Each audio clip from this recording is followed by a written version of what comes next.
ऐसा है कि मेरा ये मैजिक वर्ल्ड खुलने के बाद पति और पत्नी का झगड़ा खत्म हो जाएगा। वो इसलिए कि आप जानते हैं कि आप सभी लोग बिजी रहते हैं।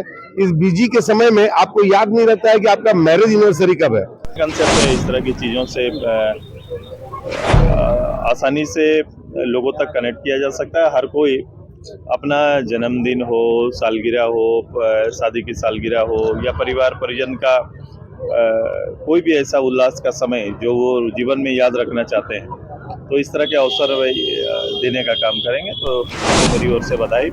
कलाकार हैं, जादूगर हैं, छोटा से लेकर बॉम्बे तक का सफ़र इनका रहा है, तो इनका सम्मान हमारी प्राथमिकता है। तो इन्हीं के सम्मान में समर्पित है और इनके इस कार्य को मेरी ओर से शुभकामना कि मैं 1 रुपया में उसका बर्थडे मनाऊंगा, 1 रुपया में, ठीक है। जिसकी आज जो कॉइन होता है खेलने के लिए, मैं उस कॉइन में बनाऊंगा।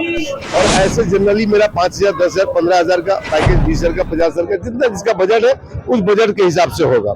इसलिए आप लोग के पास अगर समय नहीं है तो फिर भी आप अपने बच्चों को खुशियां दें, उसका बर्थडे मनाएं, अपना मैरिज एनिवर्सरी मनाएं। कभी तो वाइफ पत्नी को अपना खुशी दें आप। सलाम। सबसे पहले मैं बता दूं, अपना परिचय दे दूं, मैं जादूगर एम एस भारती।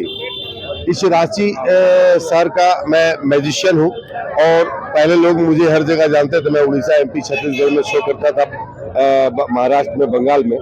लेकिन मैं 13 सालों से इस लाइन को छोड़ चुका था, बहुत कम करता था। लेकिन ये मेरी वापसी है और वापसी है तो मैं चाहता हूँ कुछ नया करूँ। ऐसा है कि मेरा ये मैजिक वर्ल्ड खुलने के बाद पति और पत्नी का झगड़ा खत्म हो जाएगा। वो इसलिए कि आप जानते हैं कि आप सभी लोग बिजी रहते हैं। इस बिजी के समय में आपको याद नहीं रहता है कि आपका मैरिज एनिवर्सरी कब है, आपको याद नहीं रहता है कि बच्चे का बर्थडे कब है। लेकिन ये मैजिक वर्ल्ड आपको याद दिलाएगा कि बच्चे का बर्थडे कब है और आपका मैरिज एनिवर्सरी कब है।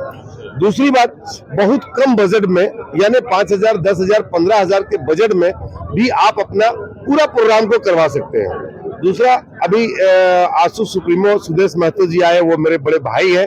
मैं गूंज महोत्सव वगैरह में प्रोग्राम जब करता था, मेरी मोहब्बत पे आकर ये ओपनिंग सेरेमनी किए हैं। तो मैं वादा करता हूँ, और खास करके आप मीडिया वालों का नजर बहुत तेज है, आप लोग जरूर देखेंगे। मैं बस्ती बस्ती में जाकर, उस मोहल्ले में, पुअर बस्ती में जाकर, अगर किसी का बर्थडे है, लोग मुझे इनवाइट करेंगे तो मैं 1 रुपया में उसका बर्थडे मनाऊंगा, 1 रुपया में, ठीक है। जिसकी आज जो कॉइन होता है खेलने के लिए, मैं उस कॉइन में बनाऊंगा। और ऐसे जनरली मेरा 5,000, 10,000, 15,000 का पैकेज, 20,000 का, 50,000 का, जितना जिसका बजट है उस बजट के हिसाब से होगा। इसलिए आप लोग के पास अगर समय नहीं है तो फिर भी आप अपने बच्चों को खुशियां दें, उसका बर्थडे मनाएं, अपना मैरिज एनिवर्सरी मनाएं। कभी तो वाइफ पत्नी को अपना खुशी दें आप। और क्या जानना चाहते हैं बताइए। जो बर्थडे मनाया जाएगा वो किस तरह का होगा? वो मेरी पूरी गाड़ी जाएगी, पूरी टीम जाएगी सर, ठीक है ना। वो पूरी टीम जाएगी मेरी, और महीना में कम से कम तो 2 लोगों का ऐसा बर्थडे हम लोग मनाएंगे कि पूरी टीम जाएगी। जो बजट 5,000 का होगा वो मात्र 1 रुपया में होगा। उनके बच्चों के लिए सुदेश महतो जी ने भी कुछ कहा कि कुछ सपोर्ट रहेगा बर्थडे को लेकर। हाँ, बर्थडे को लेकर के उसके आदेश अनुसार वो जहाँ जहाँ बोलेंगे वहाँ वहाँ ये चीज प्रोग्राम हम लोग करेंगे, जो कम बजट में होगा। भारती जी का ये शोरूम का आज उद्घाटन हुआ है। एक नया कंसेप्ट है, इस तरह की चीज़ों से आसानी से लोगों तक कनेक्ट किया जा सकता है। हर कोई अपना जन्मदिन हो, सालगिरह हो, शादी की सालगिरह हो या परिवार परिजन का कोई भी ऐसा उल्लास का समय जो वो जीवन में याद रखना चाहते हैं, तो इस तरह के अवसर देने का काम करेंगे। तो इनको मेरी ओर से बधाई। कलाकार हैं, जादूगर हैं, छोटा से लेकर बॉम्बे तक का सफ़र इनका रहा है, तो इनका सम्मान हमारी प्राथमिकता है। तो इन्हीं के सम्मान में समर्पित है और इनके इस कार्य को मेरी ओर से शुभकामना कि ये आगे बढ़े और इनके कंसेप्ट को ढेर सारी लोगों का प्यार मिले। ये सुदेश जी, आप भी राजनीति के बड़े जादूगर हैं। आने वाले लोकसभा, विधानसभा चुनाव को लेकर आपका जो शो होगा कितना कारगर होगा? एक जवाबदेही का विषय हम मानते हैं। ये पॉलिटिकल जो जवाबदेही है, जिस क्षेत्र को हम लोगों ने चुना है, यह बहुत चैलेंजिंग है और इस चैलेंज को हम लोगों ने स्वीकार किया और नित दिन इसके लिए हम लोग प्रयास करते हैं।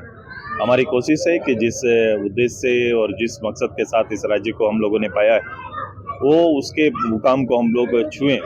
और इसके लिए बहुत ज़्यादा ज़रूरी है कि हम लोगों के अंदर में राज्य के प्रति भावना जो हमारे संघर्ष के पीरियड में था, उस भावना को पुनर्जागृत करें, तब वो आकृति बनाने में सुविधा होती है। क्योंकि बीच की विकृतियां जो आई है वो कहीं ना कहीं आकृति को ठेस पहुंचा रहा है, इसलिए विकृतियों को कम करके आकृति को बनाने में हम सभी मेहनत करेंगे। प्रधानमंत्री का विजिट है मुजफ्फर में, कैसे देखते हैं? देश के प्रधानमंत्री हैं और उन्होंने पिछली बार 15 नवंबर